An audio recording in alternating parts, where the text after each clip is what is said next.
Tanse, nitotibjek Harlan, waka no mani, niha, niha, niha, ayakwe.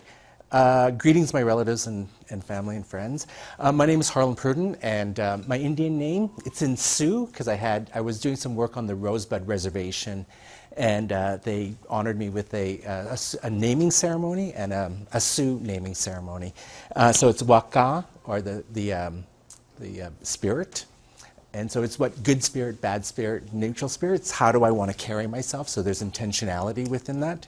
Nome is two in Sioux, and mani is a sacred journey. And so I'm in the process of having that translated into Cree, which I said as I'm from the Cree Nation. The one big takeaway that you have to do is take away from here is that the Cree Nation is the best nation in the whole wide world, okay? And I also said that I am two-spirit in my own language. Niha, I am. Ayakwe, two-spirit. And so we will be talking about two-spirit. And you'll also know from the warm introduction that I am solely focused on two-spirit community organizing. And so my entire purpose is, and what I judge of how to do or to gauge and how to carry myself is all of my actions and my purpose is so that it is a better day for not only myself, but also for my two-spirit community, locally, nationally, as well as internationally. I'd like to thank the host organizers, UBC and the SOGI folks, as well as the ARC Sexual Orientation Gender Identity Fund, and the Faculty of Education. Often, and I've been living in New York for 20 years, and so within an American context, the Native American is rarely included. That's not the case here in Canada. But also within the United States, if the Native American is included, the two-spirit community is rarely included. And I think for the two-spirit inclusion and the conversation here in Canada, that kind of holds true for Canada and a Canadian context. So I would like to thank you all for setting aside this time, this space, and I would like to acknowledge and honor your time in which that we are gathering and coming together and to talk about two-spirit issues. So this talk is going to be a wild, bumpy ride. And we're only going to be skimming the surface. This is a much, much deeper conversation. And even within the skimming of surface, this talk will be touching upon history, anthropology, gender and human sexuality, sociology, political science, law, constitutional law, religious and native studies. You're like, what? We're people, right? And so we just don't dwell in one discipline, right? So we have to do a multi or an interdisciplinary kind of conversation when we're talking about the two-spirit community. Finally, as I humbly share these teachings and what has been shared with me, in that there is going to be some new information. Some information, you probably are better content experts than I am in the area. And so this is a part of the learning process. But also, there's going to be some information as well as conversations and discussions that will be new to you. And so my hope is that you leave here with more questions and a little bit more information. And if you have questions, and I would invite you to join me as well as my community in finding the answers to those questions and be a part of this reclamation and this restoring of our place and honor as two-spirit people within an Indigenous framework and an Indigenous or Aboriginal framework. So a little bit about the process. I'm going to be sucking up a lot of space in the room. My name is all over this as the facilitator as well as the organizer. But a part of what I have done is I consistently go before my community at various gatherings and spaces. And I share this information because some of this information and a lot of this information is new to our two-spirit people, our LGBT Native folks. But a lot of it is not new. And so I stand before my community and say, hi, this is how I'm representing you all. Is this good? Is this bad? How can this be improved upon? And so this is really an articulation of my community, and it's a collective kind of response and a collective teaching. I am merely the facilitator of and the holder of this information that has been freely shared with me from my community. There are some major limitations. As I said, I've been living outside of the country for about 20 years, as well as a lot of the work that has been done around the Two-Spirit or for the Two-Spirit community has been within an American context. And so this conversation is very American-based. Now, that all said, in that I am in week 8 of my PhD program here at UBC, I want to change that. And I want to start bringing in a Canadian lens and a Canadian perspective. So I will be sharing with you a little bit about my work that I will be doing here at UBC. Now, can we set some broad group agreements or guidelines of how do we want to conduct ourselves for the next like 60 or less than 60 minutes? Ferris? Anyone? Absolutely. Yes. Be active listeners. Yay. Engage. Good one. What else? Would you like us to raise our hands to ask questions? Or you can nod, but let's say raise hands. Beautiful. What else? Yep. Be open-minded. Perfect. Can I add upon that of not only being of open mind, but also of heart and of spirit? Perfect. What else? Yep. To be authentic and genuine. Those are beautiful and genuine. What else? Decolonizing is always on the table for this kind of work. A decolonizing lens and just an invoking of spirit. What else? I would like to add one, and that is best intentions. Now, as I said, some of this information will be new. Some of it you probably would know more than I do. But often when we are exposed to new information, we grapple with language, right? And so I remember sitting in classes of like, I can't ask the question, right? Because I don't know, because I don't want to say the wrong thing, right? And especially when we're talking about gender, gender roles, sexuality, as well as within an Indigenous framework, some of that's going to be new. So if what I would like to do is like anything that is shared, anything that is asked, anything that is offered is coming from a place of good intention. So let's dispense of grammar, dispense of like terms. And so if a term is used that's like inappropriate, what we do is we gently correct the language, but we ultimately move to the conversation or the comment because it's coming from a place of good intention. So I'll share a real quick story. I was on a reservation and there was a grandmother, a kukum, and she put up her hand and she was like, oh, my brother. And she just drops the F word, like bang. She's like, my brother who's a fag. And I immediately was like, what? You know, and call her out, right? And I was like, oh, well, wait a minute. We had a group agreement around best intentions. So I'm like, can you tell me a little bit about your brother? She was like, I love my brother. He's a great cook. He's this, he's that. And I'm like, oh, we don't use that word, that F word anymore. We may use gay, we may use two-spirit, or we may use the word within your language. She was like, oh, okay. Had I called her out on that and got hooked up on that grammar, I would have foreclosed the conversation and shut it down. So if you want to use the F word, use the F word. And other terms like that, let's have an honest conversation. Let's create a safe, supportive environment so that we can like ask anything that is on our hearts as well as in our minds. Is that all right? All right, group agreements. Active listening. Raising hands or flagging some sort of attention. Open heart, mind, and spirit. Being authentic and genuine. And invoking a spirit of a decolonizing lens or framework when we're talking about this. And finally, for best intentions. Let's create that. Are there any others? Going once? Going twice? We will always keep this open. But if you agree to those 6 concepts, clap twice. Yay. All right. So the concept of two-spirit, one is it's an organizing strategy and not an identity.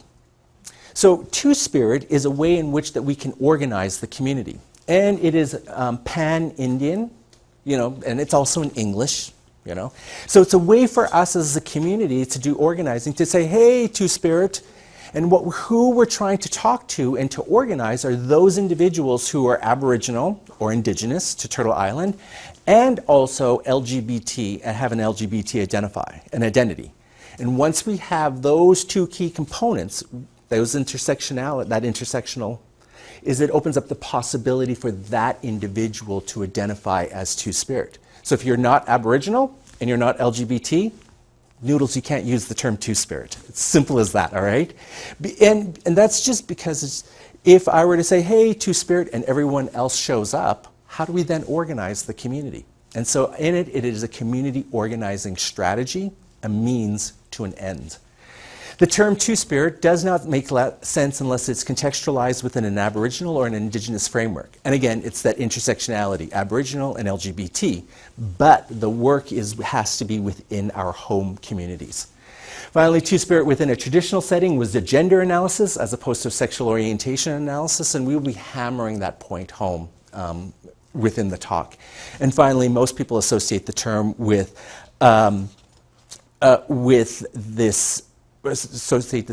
LGBT natives. However, the work of the Two-Spirit organizations, leaders, and community is more akin to this traditional understanding, and we will be talking about the traditional understanding. So a little bit of history around how and why Two-Spirit came about. So up until contact, and even after contact, I just introduced myself using our own word within a Cree, within my Cree words, is those nations that had a Two-Spirit tradition or the practice of Two-Spirit, we had our own words to call out these other genders. There's some chairs up here if you want to come and join. And so some nations had 3 genders, some had 4, and some nations had 6 different genders. And so we had words to account for those 6 different genders to call them out. And a little after contact, it was actually the early 15th century, but I put 1492 because, that's when we were discovered, because we were lost for so many years. Thank God, right?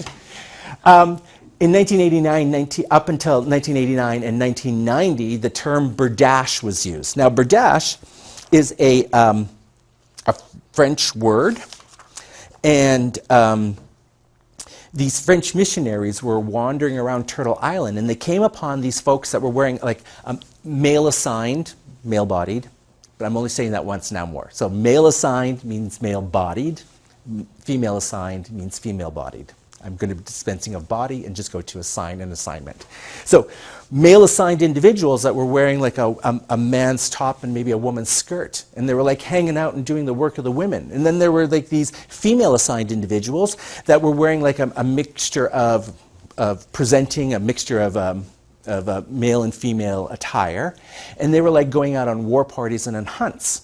So the French missionaries were what do we call these people? What do we call these? And we're what was that Persian word? So there was a Persian word, barja, that was translated first into Italian, bardaxa, and then it was translated into Italian, bardasso. Then in the early 15th century, it shows up in a journal, and it's translated into French, berdache. But if we go back to that original Persian word, barja, and look at that translation, it literally translated into a young man or boy who serves as another succubus. Y'all have to Google that word because it's a crazy 8 word, okay? Succubus. Permitting sodomy to be committed upon him or a passive homosexual partner. There is also other translations where there is a young male prostitute. So there's a couple of other nuanced translations of the word barja.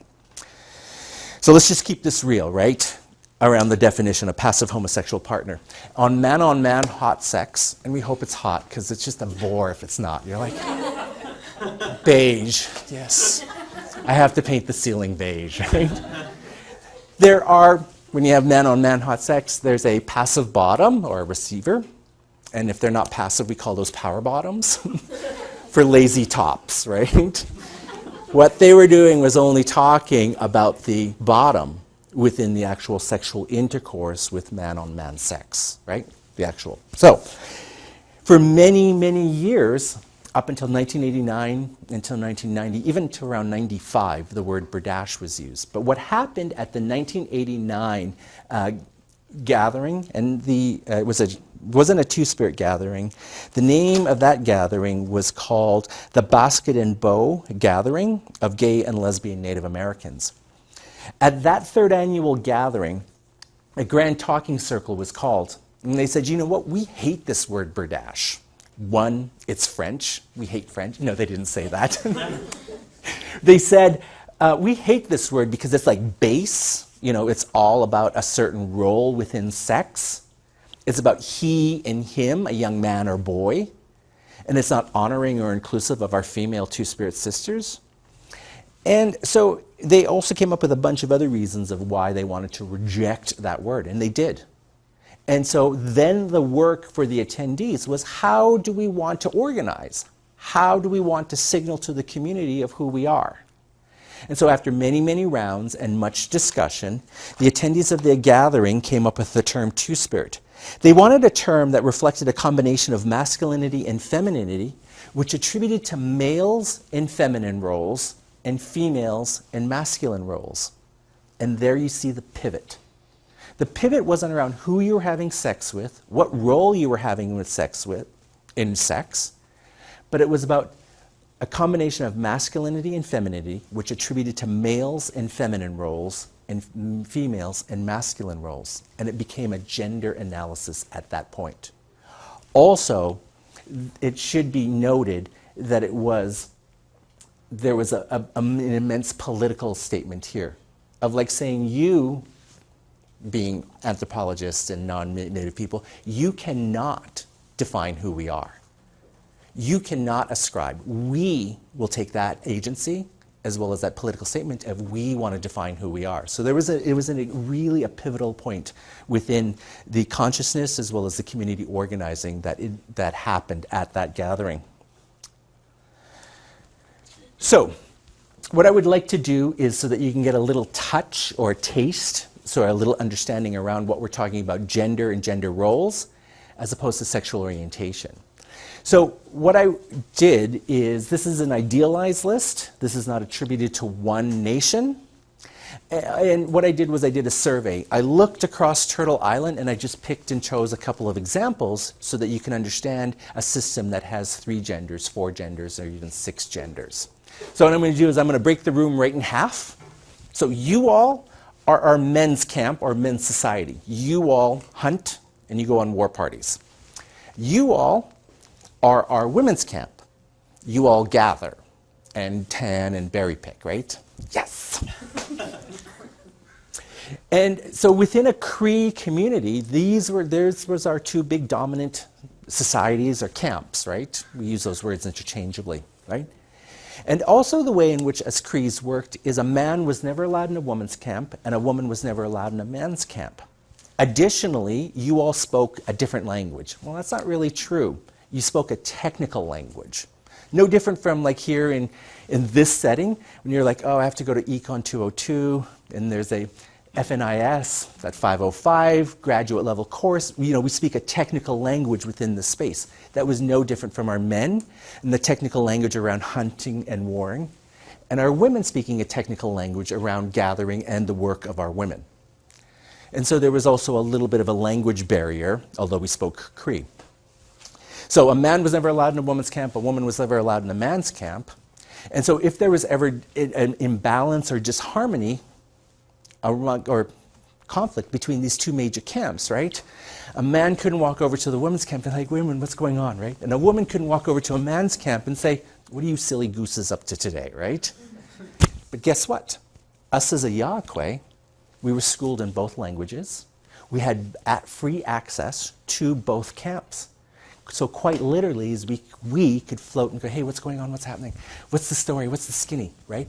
And we could float back and forth and be the mediators and to restore balance and conflict resolution between these 2 big societies. A straight man couldn't do this, and a straight woman couldn't do this. Only us as a Yaqui, because we were the only folks that had free access to both spaces. So that is what our gender role was as 2-spirit people. And so it was unique. So you all, your gifts, your medicine, were hunting and warring and protecting as the men's society. And for the women's, of gathering and doing the work of the women, that was your gifts, that was your medicines. Our gifts and our medicines was be the glue between the two big dominant societies. Social workers. I have read accounts in which that, okay, so let me back that up. So often our Two-Spirit people were honored and revered within our society. And so anytime you get a group of Native people together, we always have giveaways, right? And honoring ceremonies, right? And because the social capital of our Two-Spirit people, they often received a lot of gifts and a lot of items. And so often they were some of the few folks within the nation that had an excess of resources. And so I've read accounts in which that if a family was not or could not provide for their child or wasn't raising their child or children in a good way, in which the Two-Spirit person just went in and did an intervention and they took custody of the children. And they could take on additional mouths because they had an additional resources. And so I kind of lump that in within a social worky type of function. Also, for our Two-Spirit people, because they had an excess of resources, you know, if you have 2 blankets, you have 1 too many. So if there was a family in need, the Two-Spirit person would like hand out blankets and food, which then only increased their social capital. So they got more, and so they just gave more, and so they got more, and they just kept on giving more. And so it was this making sure that everyone within the nation was being taken care of, and the more they got, the more they gave. And so I lump that in kind of like the social worky type of function. Now, name giving. For the Wink Day, for the Sioux people, or the Lakota folks, Dakota, or the Sioux, to have your naming ceremony officiated over by a Two-Spirit person, a Wink Day in their language, there was greater emphasis as well as value to those names. And Natives can have 4 big categories of names. One is English public, Harlan, Indian public, Wakan no Mani. And these other 2 names we're not supposed to talk about, but if we don't talk about them, how do we transmit knowledge about it, right? So one is often if you sit in ceremony with the same people or with a community, a ceremonial community, you'll take on a new name. That only those within ceremony know that and call you by that. So you take on a new persona. And the last name, I think, is the most important name. And that is, it is the name in which that you, is the name between you and the Creator, or the Great Mystery. And so you learn that name, and when it is time for you to go home, you're called, and you know that, and it's time for you to go. And so it is a sacred name that links you, that you know the Creator, and the Creator knows you by those names. And so to have a naming ceremony officiated by a Wink Day, there is greater value put onto those names. And so Del First, who is from the Assiniboine Reservation in Montana, has resurrected that ceremony. And so many of the traditional Sioux, one of the first stops that they make after leaving the hospital with a newborn is to Del. And Del meets, Del sits with the child and the family, sends them off on their ways. They begin preparing for feast and ceremony. When Del does what he has to do, he then summons the family and the community back, and he has a naming ceremony. Love potions and matchmaking. So that's kind of like an iteration of that first, you know, the big societal level. Men's camp, women's camp. They're like, hey, you all should talk, right? So they were like the minches, the matchmakers, right? They also, I've read accounts in which that they were divorce and or relationship, not only glue, but also mediation for conflict resolution on an individual level, or just dissolving relationships, so kind of like a divorce lawyer. We played a significant role in many, if not all, of our ceremonies, like the high ceremony of the Sundance. It's purported that we were holy people and we brought good luck and fortune for our Native people. We officiated over, there are some nations in which the Two-Spirit person officiated over boys and girls' puberty ceremonies. I highlight this is because this is gone. You know, and it's stripped from many, many, many cultures, right? And, you know, for the girls and the young girls and our women that are sitting with us today, right? If you think back of when you began your moon cycle, you had a physical demarcation. Right now, you're taking back to that day, right? Quite literally for our young girls is they can go to bed as a girl, and they can wake up the next day when they begin their moon cycle, and they are a woman. There's a physical transformation. And this used to be a holy and sacred time, and there was an honoring of that. So we've lost that sacredness to that transition. And for us boys, and what we have found is that there is no ceremony to issue and for us as boys to usher us into manhood. That ceremony has been completely stripped from ours. So we as boys, and there's so many like man-childs running around here, right? Because there has never been a time in which that you stand before your community and the community says, you are a man. And that's the heart of that ceremony. So we're left floundering. Is it like the first time that you have sex? Well, it's the first time you drink. Is it when you get your learners? Is it when you go to college? Is it when you graduate? You know? And we're left floundering in that we're trying to define. Or is it when you get a tattoo or pierce your ears, right? Because that sacredness has been taken out of that. And so I flag that, and I think that we have to start bringing these ceremonies back online, because I don't think that we're doing our society and we're not doing our children as well as our adults any service by not honoring the sacredness of that transition. Peacemakers of the tribe, which we've already kind of talked about. We joined war parties. Often our female-assigned folks were not allowed to go on war parties. So us as a Yaqui, we would go on war parties and we'd make sure that there was a nice piping hot meal for our warriors coming back from a hunt or from a battle, right? And so we would do the work of the women, but we were male-assigned individuals. And finally, we were doctors in medicine, which we've already kind of talked about, with our purpose was medicinal. We had our gifts and we had our medicines that we had to offer that no other gender could offer. So I'm going to buzz through this real quickly. I've collected about 130 terms for our Two-Spirit people within our own languages. And this is constantly changing. So when I find someone who is a primary language speaker, so I'm working on this Acoma entry right now, and I ask, is that the appropriate word?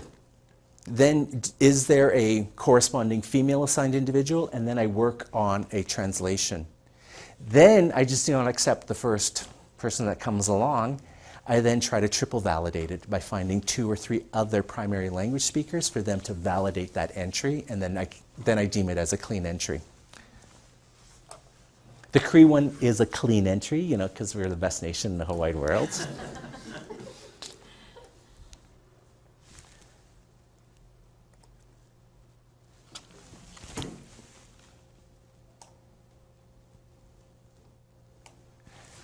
Can someone remember this entry?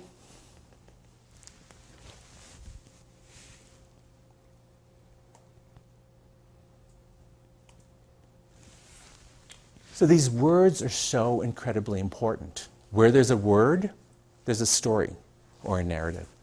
Where there's a word, there's a history. But ultimately, where there's a word, there's a people.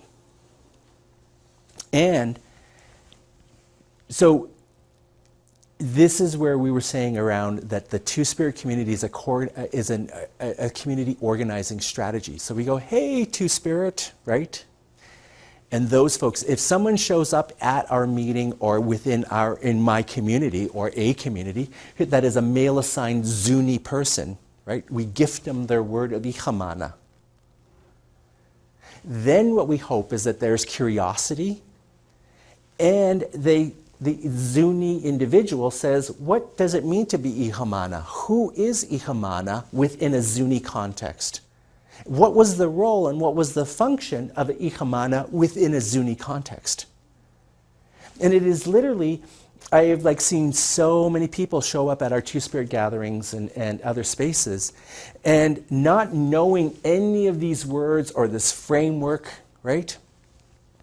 Where they have, and then they reach and they see and experience homophobia within a native space, like maybe within their Zuni culture, right? And so these young individuals are then they think that they have to make a choice between being Zuni and being gay. And so they feel that their community has turned their backs on them, and they turn their backs on their culture and their community, and then they run to New York and other urban settings. Only then to come to us and we gift them their word, and it drives them right back to their nation. And so there is much healing in these words because it is a nation-specific and that balm for them to say, oh my goodness, I don't have to choose between being gay or being Zuni. I can just be Ikamana. And so these words are so incredibly powerful. But we're not alone. If you look at other cultures across the world, although they wouldn't use Two-Spirit, because Two-Spirit is just here for Turtle Island, it fits very comfortable within this gender analysis as opposed to a sexual orientation around the multiple genders, right? So you have the Hijra in India, the Fa'afafine in Samoa, the Mahu in Hawaii, and the list, this is by no means complete. Like I just added this word, Pakistan, for the bulbul. So I was in a cab in Toronto, and the cab driver wanted to know what I was doing in Toronto, so I told him. And I was like, oh yeah, do you know what Hijra is in India? And he goes, oh yeah. He goes, I'm from Pakistan, we don't use the word Hijra. And I was like, oh. And he goes, we use bulbul. And I was like, bulbul?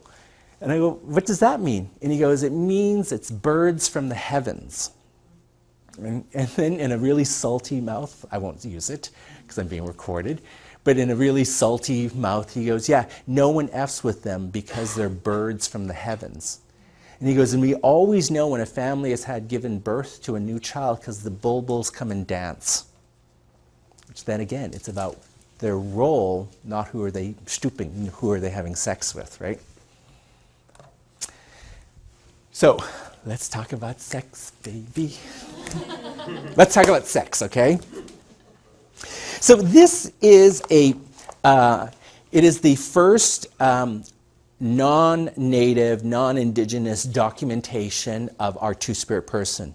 So this is a painting that was painted by an American painter named George Catlin. And he was roaming around kind of like the mid-western continent or space of Turtle Island. And he was, prior to journeying, and he did 5 major trips to that area. He was living on the east coast of the United States, and he saw the impact of colonization was happening. Whole nations were being eradicated or displaced, right? So what George Catlin did was he packed up all of his paint set and he started like documenting and painting feverishly. And in many respects, he accomplished what he set out. I know that there are Sioux folks that go and visit the National Archives, and they look at the paintings, and they look at the designs, the colors and the beadwork of the decorations, the quill work, and they're now replicating that. And so he did capture what he did, what he set out to do. And so this painting is, it's basically 18 3/4, 18 3/4 by 24 1/8 inch. Oh, wait a minute. 46.7 centimeters. By about 61.3 centimeters, right? So it's not a big painting, and there's a bunch of sketches that he has also of the same painting. And also at the same time, while he was sketching and while he was doing this painting, George Catlin is quoted in his journal that he hopes that this tradition should be extinguished before it is more fully recorded. So there's a wackiness of like him painting and investing energy into it. At the same time, he hopes that it is eradicated before it can be transported and that information can be transmitted. So what's going on in this painting? So this is the painting of the Saki or the Sauk and Fox people. And so the official name of the painting is called The Dance to the Berdache. I've also seen it, if you Google Dance to the Two-Spirit, Dance to the Wink Day, if you do these 3 searches, this image will come up. However, because we're talking about the Saki or the Sauk and Fox people, the real name of this painting should be, and what was that word I asked you to remember? Ikukua. This is what's the name of this painting should be, is the dance to the Ikukua. So what's going on in this painting? So obviously here is the male assigned two-spirit person, their head two-spirit person, and these are all warriors. So the Saki people, they had two chiefs. They had a camp chief, head of government and internal affairs. And they had a war chief, head of state and external relations and external affairs. And it didn't matter how much a war chief said, we have to go to war, for such and such reasons. They'd be orating, they would justify, right, why they had to go to war. It wasn't until their head two-spirit person would say, we will go to war on such and such date and time. So it tells me there is an immense amount of political power that a war chief had to get the sign-off to go to war from this individual. They had veto power over decisions, that decision of when they had to go to war, or even if they did go to war.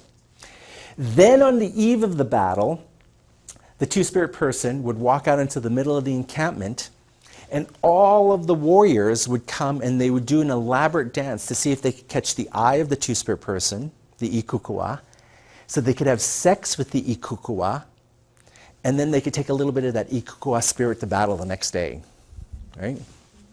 All right, let's just keep this real. All right, this is one ceremony that I want to bring back today. Jeepers. I was living in the United States and we were at 4 different wars, and I'm like, hello! Where's my dance? Right here. I jest. No, I don't. I love this painting because the Ikukua is looking all coquettish, right? Like, y'all want some of this, you better work it out, right? Dance a little harder. Not hard, not that hard. I don't want you tired, right? In all of its messiness, because of George Catlin and his quote that hoping that this is distinguished, right? Extinguished. This painting gets at the heart of this conversation. In that within our current LGBT framework, how do we make sense of this? Right? Here are all of these warriors, straight identified, if we were in a Western framework, vying for the sexual attention of another male-assigned individual, yet still considered straight. And that is why this is a really nuanced conversation, because we don't have this anymore. We have this binary that's been imposed upon us within a gay, straight, system. And so that is where there's a tension, and so many people want to talk about, two-spirit as being gay Indians, right? Well, in this sense, it doesn't make sense within that, because how do you make sense of these male-assigned individuals vying for the sexual attention of another male-assigned individual, yet still be considered straight? And so there is not a one-to-one ratio. You will also notice, as I buzz through those questions, those terms within our own language of who we are as two-spirit people, is that there was like instructed by the moon. There was like half man, half woman, or changing, right? There was nothing around sex in any of those terms. So I've yet to find a word within those 130 words that equates or translates into Western notions of gay, lesbian, or bisexuality. So, how do we make sense of this painting? So what I would like to do is to offer you 2 different, a linear, code word Western, circular, code word for an Indigenous perspective to understand what is going on in this painting. So before we can begin looking at either a linear or a circular understanding to account for that painting, I have to provide a little bit more context. Now, because we are all products of today's Western society, I have framed this in with Western language and Western notions, but we wouldn't have talked about it this way. All right? So so this is a medicine wheel, and again, picking up on the term, the conversation that I just had around that we don't have corresponding words or concepts that translates into gay, lesbian, or bisexuality. And I'm not saying that they don't exist. If they exist, I have yet to find them. But all of the work that I have done, I have not found a word that accounts for homosexuality, both within a female or a male perspective, or even bisexuality. So I make the assumption that we were heterosexual normative. And we know what heterosexual normative means today in a binary gender system. You know, you can't have two men hooking up and having sex within their gender, nor can you have two females hooking up and having sex within their gender. That same system holds true within, and I will narrowly contextualize this within a Cree system. You couldn't have two warriors or men hooking up and having sex within their gender, nor could you have two female women hooking up and having sex within their gender. And what held true for these genders held true for these genders. It was a social taboo to have two male-assigned individuals hooking up and having sex within their gender. I, as an Ayakwe, would take a straight man as my husband. My husband would do all of the things that were socially expected, including having sex. And if our relationship ever dissolved, he would go back into the pool of eligible bachelors. And at the same time, because I'm having sex outside of my gender, I would also be considered straight. No different for this coupling. Similarly, our female-assigned individuals would take women as wives. And again, if the relationship dissolved, their woman, their wife, would go back into the pool of eligible bachelors. So it is within that lens that we kind of understand that you have to have sex outside of your gender. And you would be considered heterosexual. Again, we wouldn't have framed it that way. So here's the linear account of how do we make sense of George Catlin's painting. Now this is on Netflix right now. There's a wonderful movie that accounts for Kinsey. I don't remember the actual title of the movie, but it's Kinsey, who was a sexologist, a sexual behaviorist, and was narrowly focused his attention on male sex, not identity, but around who are they actually having sex with, back in 1948. And I love this chart. Now, when Kinsey was doing his work and he was hanging out in bathhouses, at that time they called tea houses, they were like sex clubs. I wanted his job, okay? Come on. What? When he was doing his work back when he released in 48, in the early 50s, what Kinsey showed was that of the general population, there was roughly about 10% of the general population which was exclusively heterosexual in behavior. Kinsey also showed that about roughly 10% of the general population were exclusively homosexual in behavior. Now this is not identity. This is just who are they thinking about having sex with and who are they actually having sex with. It was your behavior, right? Subsequent studies, the framework still holds true, but the numbers have been radically changed. And depending on whether or not you're focusing within female or male communities, you get different numbers on the range, right? But they're not nearly as high. Everything that I've read is not over 10%. That was a wild exaggeration.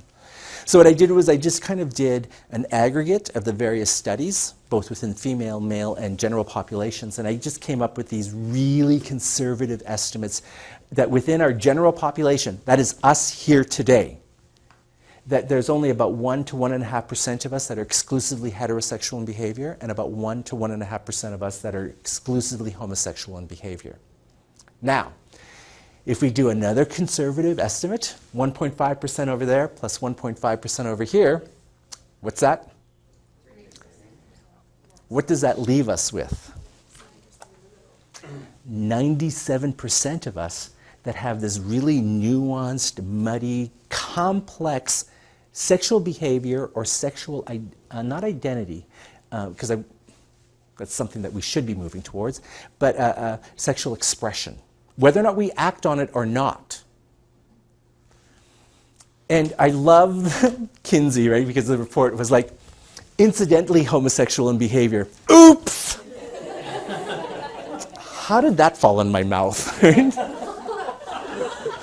To more than incidentally homosexual. Oops! Oops! I kind of liked it, right? To equal amounts, more than incidentally heterosexual in behavior and incidentally heterosexual in behavior, incidentally heterosexual behavior and then exclusively homosexual in behavior. And so if we use this framework, right, in a supported environment in which that sex was not, oh my God, all right, sex is not stigmatized, right? That 97% of the warriors, and I think our ancestors knew this, that a part of their sexual identity, or it would be an identity at that point, is that they would have no problem vying for the sexual attention because it was a part of them, right? And so I think that it is that today, there is no language for this. We have a binary, gay, straight, in which that people who are on this side of the spectrum have to either identify as gay, walling off whole sections of their desires because they're trying to fit into the binary. And so I think what warrants of us is how do we then create a language and or a space in which that we can bring our whole sexual identity to fruition? Because I think that we're doing ourselves a disservice to full-on violence. Sex circular. So Sharon Day from the Indigenous Peoples Task Force, who's the executive director, and she is also Ojibwe. She came up with this term of sex circular. And for sex circular is that your sexual identity and sexual expression is not a fixed point. It just floats. So one day you could be vying for the sexual attention of a male-assigned ikukua, to the next day vying for the sexual attention. And so it just kind of floats and it goes around, and there is no need to it. It's just that we have this complex, muddied, nuanced sexual expression. So who are some of our Two-Spirit people of long ago? So this is what I proposed to UBC. You're probably going to see about 40% of the images, the known images of our Two-Spirit people. So I asked UBC if I could comb through the various archives to see if I can identify other Two-Spirit people and to call forth and bring them back to the land of living. This is a relatively new image. This is from the Saskatchewan archives. The title of that goes with, it's a postcard, so it's 6 centimeters by 9 centimeters. And the notation is 2 men from Moose Mountain. What is going on here is this war bonnet is out of place. This individual is fully expressed as male, tunic, legging, axe, arrows. This individual has a female breastplate, a skirt, a shawl, a tunic, and these are elk molars. There's only 2 elk molars per elk. Someone is hunting for this individual. They're flaunting their status.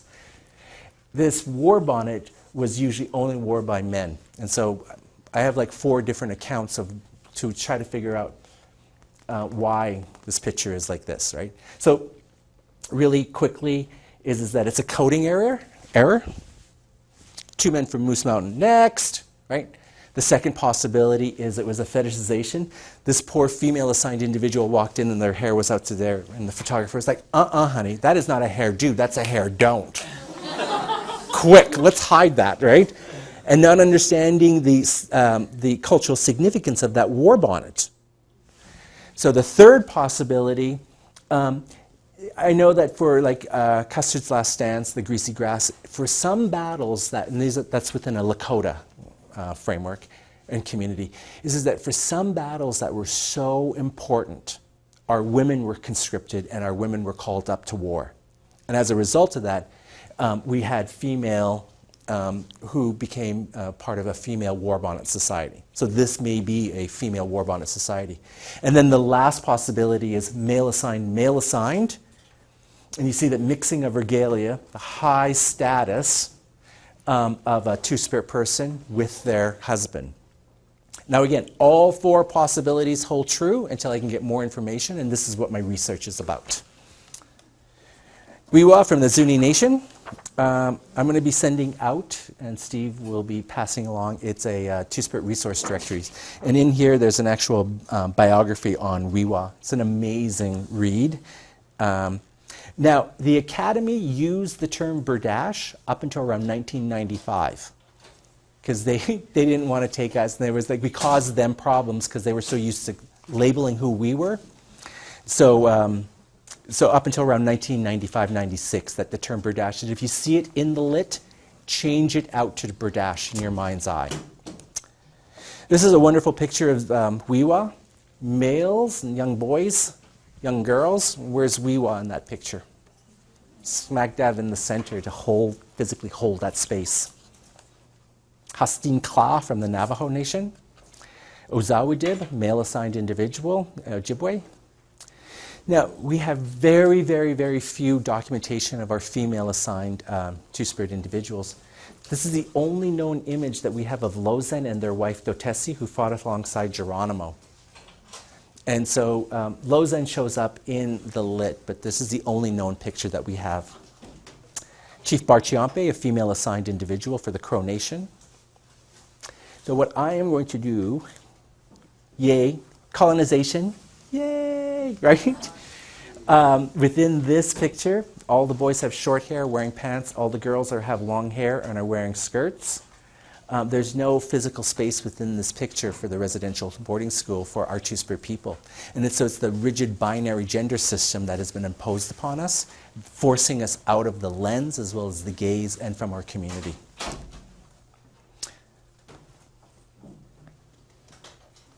So I'm going to take 2 minutes and I'm going to be talking about this concept of historical trauma. And we hear a lot about historical trauma and talking about the residential boarding school experience. And so this is a definition that was offered by Joseph P. Gong from the University of Wisconsin, who is Gros Ventre. And for Joseph, and I added a little bit to it, it is a combination of immense losses and traumatic events that are perpetrated upon an entire culture through policy and upheld by a judicial system. Yes! A judicial system. For Native people, these includes the losses of culture, language, land, people, ways of life, economic systems, ceremony, and family structures. Now, this last point, family structures, your family structures are your key building blocks for societies. And if this is being attacked and eroded and not healthy, how do you build a healthy society? My question to you all is, what else was taken from Native people? Why are we here today? Identity, but I want a little bit more focused. What's the name of our talk today? Binary gender was imposed. Our Two-Spirit. Our Two-Spirit people have been taken from us. But unlike the broader LGBT communication conversations and queer conversations, right, that wants a separate space, separate program, separate everything, right? For us and they want to create a new, or they want an expansion of existing rights and privileges, right? So within the United States, Lowing versus Virginia, Supreme Court ruling, granting African Americans the rights to marry whoever they want to marry, right? Striking down those laws. The gay community goes, we want that right. And they use a social justice or human rights or civil rights framework, and they get that right. For us within the Two-Spirit community is that we are not asking for anything new. Our conversation beginner, the opening of our conversation is, do you remember when we were embedded in your culture? Do you remember when we had all of those terms to account and to label and to honor us as Two-Spirit people within our own language? We are in a part of the land and land discussions, and we have our own role in that conversation. People, ways of life, economic systems, two blankets, one too many, ceremonies, and family structures. You know, like if you shake any family tree, a couple of fruits will fall out. We're in every family, right? And so I think this is how, when we enter into the conversation, it is a much different conversation because it is based on a lived experience and it is historical. So you cannot say, oh, the birth of the gay rights movement was June 27, 1969. No, that was the birth of your... We have always had this. There was a time in which that we were honored, celebrated, had full participation, citizenship, within our respective nations. And that was taken from us. And so it's just opening up that space of that honoring that there are other systems in which we have systems of equality, systems that have been operationalized and have been a part of our nations from time immemorial. There's a lot going on in the reclaiming and restoring. Two-Spirit Resource Directory, some of the work that we've been doing around powwow dance lessons. The TwoSpiritJournal.com is a multi-platform interactive Two-Spirit news site. If you don't know anything about Two-Spirit, the site's not going to help you because it's written from the Two-Spirit to the Two-Spirit community. We have no need to define who we are because we know who we are, so it's just covering content and what's going on. This is when we were the host, the Northeast Two-Spirit Society was the host of the 25th Annual International Two-Spirit Gathering, and all of the smoke coming out of the pipe are those 130 terms that I shared with you within our own language. So within my language, how we say a formal thank you to a group is kinonaskamittanan. And the closest thing that we have to a goodbye is examaga, and examaga can be translated two ways. Really, what examaga means, that's it for now, or until then. Once our paths have crossed, they will cross again. And so we become an entanglement. So with that, kinonaskamittanan examaga.